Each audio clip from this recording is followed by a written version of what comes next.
Hello everyone, welcome back to another episode of Gaming Basics. In today's video, I'm going to show you how to restart Candy Crush Saga on Facebook. If you want to restart your Candy Crush Saga on Facebook and start over from level 1, then this video is for you. Watch the video till the end and don't forget to subscribe to our channel by hitting that subscribe button. Press the notification bell so that you'll never miss another upcoming upload from us.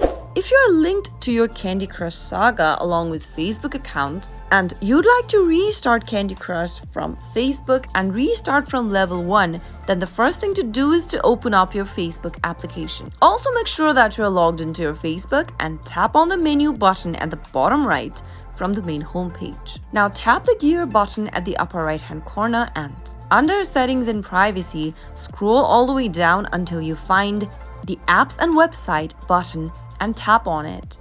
Select Candy Crush Saga from the list of the apps and websites, and once you tap on it, tap on the remove button under logged in with Facebook. Now tap the remove button one more time and you'll be able to remove Candy Crush from Facebook login option. Now you can go back to Candy Crush Saga and open it up. Soon after you do that, it'll ask you if you want to use facebook.com to sign into your account again. Tap on continue and tap on open to open Candy Crush with Facebook. Tap on the continue button one more time on the next page to link Candy Crush Saga with Facebook. And now, once you've linked the account, you can tap on the play button and you'll be able to restart Candy Crush on Facebook. That is how it can be easily done. I hope the tutorial was helpful to you. If it was, go ahead and give us a thumbs up. I'll be back soon with more videos like this. Thank you for watching.